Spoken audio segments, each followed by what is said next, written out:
죽음의 골짜기를 지난 크리스찬은 외로운 길을 걷기 시작합니다. 그런데 가다 보니까 앞에 사람이 있는 거예요. 누구지? 하고 열심히 뛰어가서 그 사람을 잡게 됩니다. 그리고 그 사람의 이름을 묻는데요. 그가 누굽니까? 신실이라는 사람이에요. 이제 더 이상 크리스찬은 혼자가 아닙니다. 신실과 함께 신앙의 여정을 걷는 거예요. 그들은 걷다가 허풍선이라는 사람을 만나게 됩니다. 영화엔 나오지 않지만 책에는 허풍선이라는 사람을 이야기해요. 그와 대화를 하는데 허풍선은 신앙적인 이야기를 잘하는 사람입니다. 말하는 것만 들으면 굉장히 믿음이 있어 보여요. 하나님의 것을 구하는 것이 유익하다. 복음으로 위로받을 수 있다. 이런 이야기 하는 거예요. 다 맞는 말이죠. 믿음이 중요하다. 율법으론 하나님의 나라를 소유할 수 없다. 이런 말을 들은 신실은 순간 흥분합니다. 그의 매력에 빠져든 거예요. 그런데 이 대화를 들으며 조용한 사람이 있었는데 그는 크리스찬입니다. 왜 크리스찬은 아무 말도 하지 않고 가만히 있던 것일까? 허풍선이 어떤 사람인지 알았기 때문이에요. 그는 어떤 사람인가? 멀리서 보면 굉장히 좋은 사람인데 가까이서 보면 그만큼 망나니가 없는 거예요. 허풍선은 말을 잘합니다. 그리고 누구와도 말을 할 수 있는 사람이에요. 세상적인 사람과도 대화할 수 있고 신앙 있는 사람과도 대화할 수 있는, 어떻게 보면 좋아 보이기도 하지만 그래서 사람을 속일 수 있는 그런 사람이라는 거예요. 크리스찬은 신실에게 이 말씀을 기억하라고 합니다. 고린도전서 4장 20절인데요. 하나님의 나라는 말에 있지 않고 오직 능력에 있다는 거예요. 말이 다가 아니라는 거예요. 말에 능력이 없다는 겁니다. 하나님의 나라의 능력은 우리의 삶과 행동에 있다는 거예요. 이 말을 들은 신실은 허풍선과 대화를 합니다. 사실 불편한 대화죠. 우리가 신실이라면 그냥 가만히 있을 것 같아요.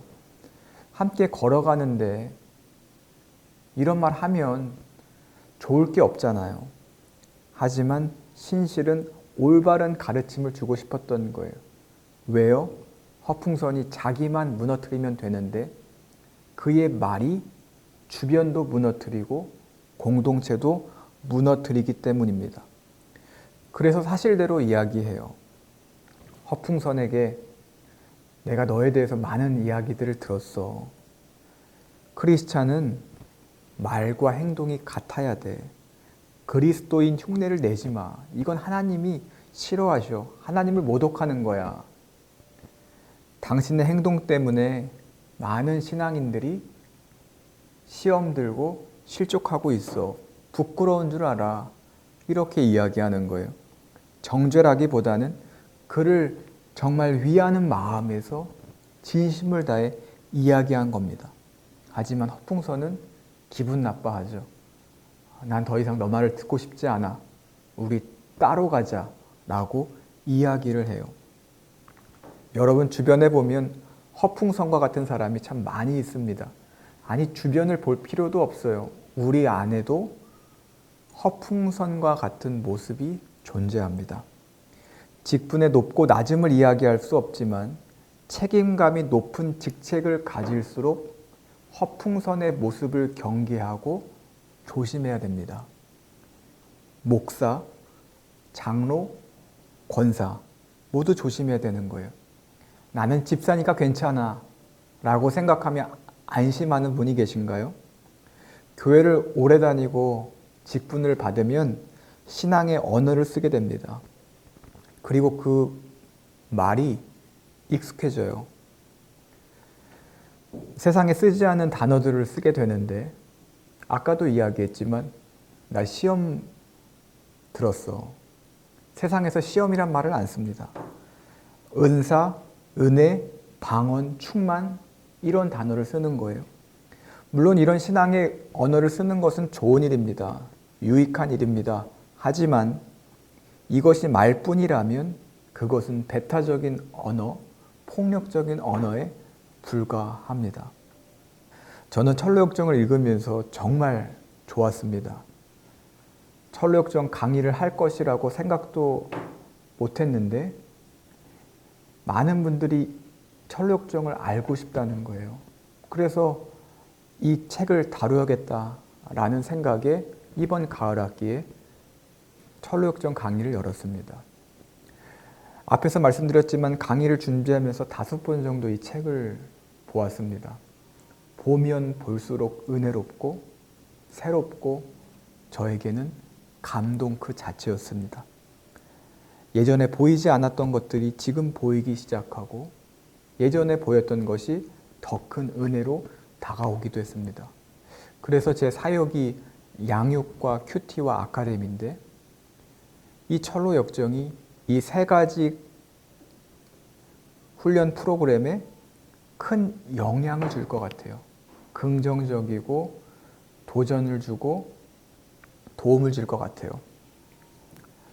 그런데 여러분, 제가 이렇게 알게 된 것을 알면서 끝낸다면 아무 능력이 없습니다. 알을 삶으로 녹일 때 그 녹아짐에서 능력이 나타나는 거예요.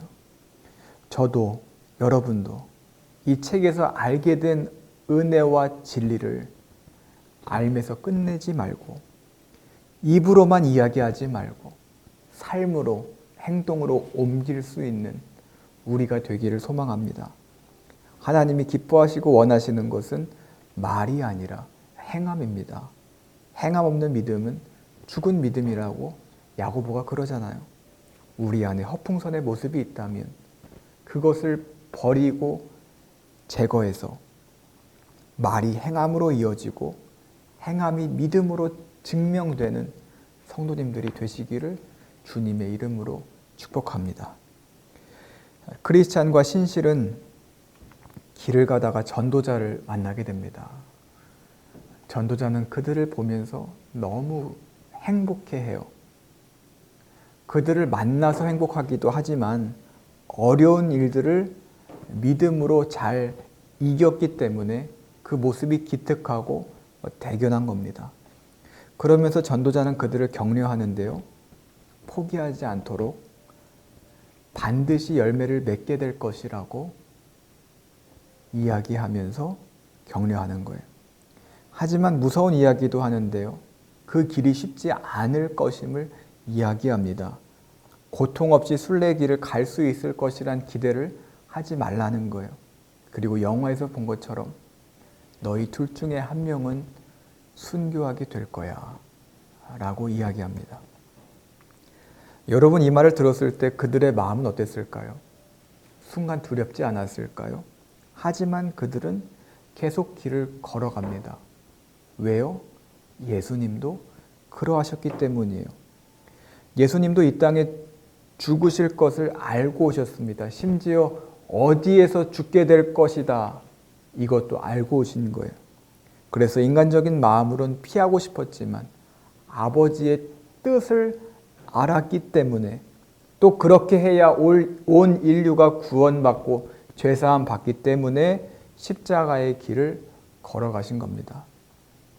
크리스찬과 신실도 그랬습니다.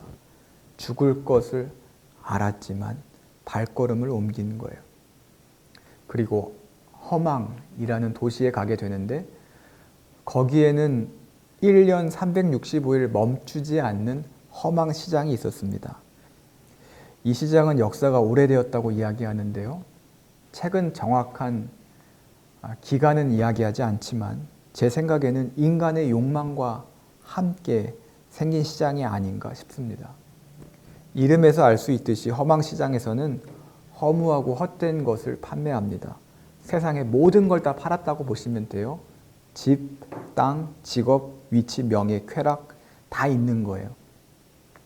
물론 이런 것들이 악하다, 나쁘다라고 볼 수는 없습니다. 크리스찬이라고 가난하게 좀 이런 표현이 그렇지만 지질이 궁상처럼 살 필요가 없는 거예요. 하나님이 주시는 복 중에 하나가 물질의 복이잖아요. 그 물질의 복을 가지고 행복하게 기쁨으로 살아가야 됩니다. 하지만 문제는 거기에 얽매이면 안 된다는 거예요. 허망시장이 문제가 된 이유는 그들에게 하나님이 없었기 때문이에요. 그들이 가치를 두는 것이 하나님을 떠나게 하고 하나님을 멀리하게 하는 것이기 때문에 문제가 되었다는 겁니다. 그래서 솔로몬은 전도서에서 이렇게 말하잖아요. 헛되고 헛되며 헛되고 헛되니 모든 것이 헛되도다. 많은 재산과 아내, 강한 군사력과 나라를 통치했던 솔로몬이 말년에 이런 말을 한 거예요. 솔직히 이런 마음이 들기도 합니다. 가질 거 다 가지고 즐길 것 다 즐긴 사람이 이런 말 누가 못하는가? 나도 할 수 있겠다. 하지만 솔로몬은 많은 실수를 한 왕이잖아요. 지혜가 있었지만 그의 삶을 보면 잘못된 판단과 선택들이 많이 있어요. 그는 삶을 돌아보면서 자기와 같은 실수를 후대가 하지 않았으면 좋겠다라는 생각을 한 겁니다. 그래서 그는 하나님을 경외하고 하나님의 명령을 지키라고 전도서에서 강조하는 거예요. 하지만 험한 도시에 사는 사람들은 이걸 깨닫지 못했습니다. 세상의 가치와 물건으로 자신들의 결핍을 채우는 거예요. 정욕대로 사는 거예요. 또 시장 사람들은 이것을 이용해서 물건을 사도록 부추기고 지나가는 사람들을 유혹하는 거예요. 우리도 유혹당하잖아요. 분명히 살 마음이 없는데 보면 사고 싶다라는 생각이 들잖아요. 제가 금요 설교 때도 말씀을 드렸는데요. 홈쇼핑 물건이 그렇잖아요. 듀롬, 자이글, 오쿠, 닌자 블렌더, 요거트 메이커, 유행도 했고 또 많은 사람들이 좋다고 하니까 구매하잖아요. 또 잘 쓸 것 같다는 생각이 들어서 구매했는데 처음에는 몇 번 써요. 그러다가 지금 그게 어디에 있습니까? 여러분의 베란다에 있잖아요. 어딘지 알지 못하는 창고에 처박아 두기도 하잖아요. 또 누구 주기는 아깝고 당근에 팔자고 하니 얼마 받지도 못하고 내가 쓸 것 같다는 생각이 들기도 하고 이렇게 몇 년을 보내고 계시잖아요. 또 백화점이나 아울렛에 가면 세일을 한다고 써놓습니다. 미국 아울렛 같은 곳에 가면 80% 세일이라는 플랜카드를 붙여놓기도 해요. 폴로, 코치, 토리버치 이런 브랜드들에는 up to 80% off라고 써 있습니다. 그러니까 최대 80% 세일한다는 거죠. 근데 여러분 이건 할인율이 아닙니다. 할인율이 아니라 내가 살 확률이에요. 할인율이 커질수록 내가 살 확률이 커지는 거예요. 80% 세일은 80% 할인한다는 게 아니라 내가 살 확률이 80%라는 거예요. 이런 유혹이 있는 곳이 허망시장입니다. 모든 것이 다 있고 살 필요가 없는데 사게 만드는 곳, 욕구를 자극하고 유혹하는 곳이 허망시장이라는 거예요. 근데 문제가 있는데 그 문제가 무엇인가? 새 예루살렘으로 가려면 반드시 이 허망시장을 지나야 된다는 거예요. 왜 하나님은 이곳을 지나가야만 하게 하셨는가? 크리스찬은 반드시 유혹의 자리에 직면해야 되고 그 유혹을 이겨야 하기 때문입니다. 그곳을 지남으로 신앙이 연단되고 신앙이 성장하고 성숙할 수 있기 때문에 하나님은 유혹의 자리를 지나가게 하시는 거예요. 크리스찬과 신실은 이 시장을 지나가는데 그곳 사람들에게 타겟이 됩니다. 왜 타겟이 되었는가? 보이는 것이 달랐기 때문이에요. 먼저 그들은 옷이 달라요. 눈에 보이는 게 다른 거예요. 다른 사람들은 화려한 옷을 입고 있는데 그들은 전신갑주를 입고 있잖아요. 또 다른 것이 있었는데 쓰는 언어가 달랐어요. 그들은 세상의 언어가 아니라 신앙의 언어를 사용했습니다. 언어는 존재의 집이라고 하잖아요. 언어를 보면 그 사람의 삶과 수준과 생활을 알 수 있습니다. 크리스찬은 시장의 언어가 아니라 신앙의 언어를 사용했기 때문에 거기 사람들에게 타겟이 된 거예요. 또 다른 이유가 하나 더 있는데 아무리 사라고 소리쳐도 그들이 반응하지 않는 거예요. 일반적인 사람은 반응하고 관심을 두는데 그들은 무관심한 거예요. 이 모습을 본 상인 중에 한 명은 묻습니다. 무엇을 사기 원합니까? 이거 사세요가 아니라 도대체 당신은 뭘 사고 싶습니까? 라고 묻는 거예요. 그러자 크리스찬과 신실은 대답합니다. 진리를 사고 싶습니다. 이 말을 들은 사람들은 비웃기 시작합니다. 조롱하기 시작해요. 그리고 그들이 이 시장의 분위기를 흐린다라는 이유로 체포를 당하고 신문을 당합니다. 판사는 묻습니다. 너희는 누구며 어디로 가고 있는 중이냐? 그러자 이렇게 대답을 해요. 순례자이며 세상을 떠도는 나그네들인데 본향인 하늘의 예루살렘으로 가는 중입니다. 저는 이 부분을 읽었는데 바울이 생각이 났어요. 바울도 복음을 전했다는 이유로 잡히고 신문당하고 매맞고 그랬잖아요. 하지만 주눅들지 않고 오히려 당당하게 복음을 전했잖아요. 자신의 사역을 감당했잖아요. 크리스찬과 신실도 그런 겁니다. 시장 난동죄로 매를 맞았습니다. 예상치 못한 어려움을 당한 거예요. 육체의 어려움을 당한 거죠. 하지만 우린 여기에서 놀라운 모습을 보게 되는데 그게 무엇인가? 크리스찬과 신실의 태도입니다. 그들은 매를 맞으면서 억울함을 토로하지 않아요. 도대체 나한테 왜 그러냐고, 내가 무슨 잘못을 했냐고 따지지 않아요. 그들은 어떻게 하는가? 책의 내용을 함께 읽겠습니다. 시작. 크리스찬과 신실은 차분하게 견뎌냈다. 상스러운 욕설이나 막말을 내뱉어도 따뜻하고 부드러운 말로 대꾸했다. 누가 와서 저주를 쏟아내면 도리어 복을 빌어주었다. 악한 말에는 선한 말로, 상처를 주는 얘기에도 친절한 언사로 응대했다. 스데반이 생각이 나는 말씀이기도 하죠. 돌에 맞으면서도 그들을 원망하지 않았잖아요. 오히려 돌을 던지는 사람들을 하나님 불쌍히 여겨달라고, 그들에게 심판이 임하지 않게 해달라고 하나님께 기도했잖아요. 크리스찬과 신실도 그렇다는 겁니다. 이 모습을 본 사람들은 둘로 나뉘었어요. 그들이 죄가 있다라는 사람과 죄가 없다라는 사람들이에요. 근데 말만 하면 좋은데 그들이 싸우기 시작해요. 몸싸움을 하는 거예요.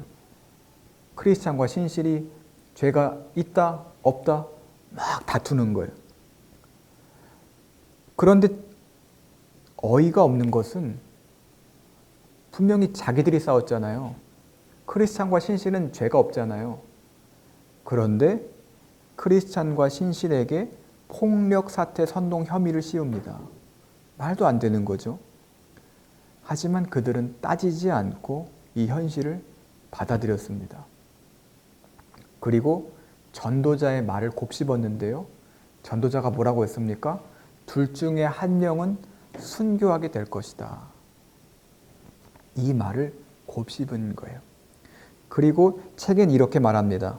둘 다든 어느 한쪽이든 목숨을 잃기까지 고난을 당하는 게 가장 유익하다는 사실을 되새기며 서로 위로했다. 저마다 자신에게 그런 운명이 닥쳤으면 좋겠다고 속으로 생각했다. 그러면서 세상 만사를 다스리시는 하나님의 지혜로운 섭리에 맡기고 눈앞의 상황에 만족하며 그분의 기쁘신 뜻대로 사용해 주기를 기다리기로 했다. 서로 위로하고 격려할 수는 있어요. 하지만 내가 죽었으면 좋겠다라고 생각하는 것은 힘든 일이죠. 하지만 크리스찬과 신실은 그랬다는 거예요. 내가 죽었으면 좋겠다. 너가 살았으면 좋겠다. 라는 거예요. 어떻게 이것이 가능할까요? 모든 것을 하나님께 맡겼기 때문이에요. 내 욕구와 욕망은 없는 거예요. 내가 바라는 거 없는 겁니다.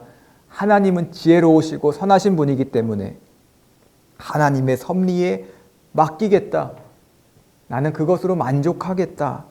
라는 겁니다. 결국 그들은 법정에 서게 됩니다. 여기에 크리스찬과 신실의 편은 아무도 없어요. 증인도 배심원도 모두 그들을 죽이라고 이야기하는 거예요. 결국 신실은 유죄 판결을 받고 죽게 됩니다. 그런데 교수형도 아깝다면서 채찍질과 구타를 일삼았습니다. 칼로 찔렀고 그를 불로 태워서 죽인 거예요. 허망시장 사람들은 자신들이 잘했다고 생각했을 겁니다. 자기들이 옳았다고 생각을 했을 거예요. 마치 예수님을 죽였던 유대 종교 지도자들처럼 로마 군사처럼 생각을 했을 거예요. 인간적인 눈으로 보면 신실의 삶은 바보 같습니다. 미련해 보입니다. 하지만 신실을 기다리는 것은 천국으로 가는 마차였습니다. 죽는 그 순간 신실은 새 예루살렘으로 향하게 되는 거예요. 마태복음 5장 10절은 이렇게 말하잖아요. 의를 위하여 박해를 받는 자는 복이 있나니 천국이 그들의 것임이라. 신실은 죽었습니다. 하지만 복음과 진리는 죽지 않았습니다. 의인이 또 다른 의인을 낳은 거예요. 그 사람이 누굽니까? 소망입니다. 핍박을 받는 모든 과정을 지켜보면서 그들은 왜 원망하지 않을까? 왜 그들은 다수의 사람들과 다를까? 생각하면서 감동을 받은 거예요.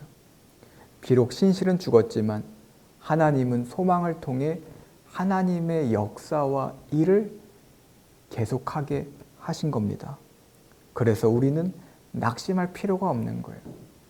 하나님은 심겨진 미라를 반드시 자라게 하시고 열매 맺게 하시는 줄로 믿습니다. 신실의 핍박만 보면 그는 버려진 것 같아요. 하지만 그는 버려진 게 아니라 심겨진 거였습니다. 허망시장에 심겨진 거예요. 그리고 하나님은 소망이란 열매를 맺게 하시고 그 열매가 또 다른 하나님의 역사를 이어가게 했다는 겁니다. 지금 우리는 그런 열매들입니다. 우리는 소망과 같은 사람들이에요. 선교사님들과 앞서 걸어가신 신앙인들의 희생과 순교가 그들의 눈물이 그들의 기도와 헌신이 우리가 갈 길을 다져놓은 거예요. 이 사실에 감사하며 우리도 우리만을 위해 신앙생활하는 것이 아니라 다음 세대를 위해 길을 곧게 하고 다질 수 있는 우리가 되기를 소망합니다.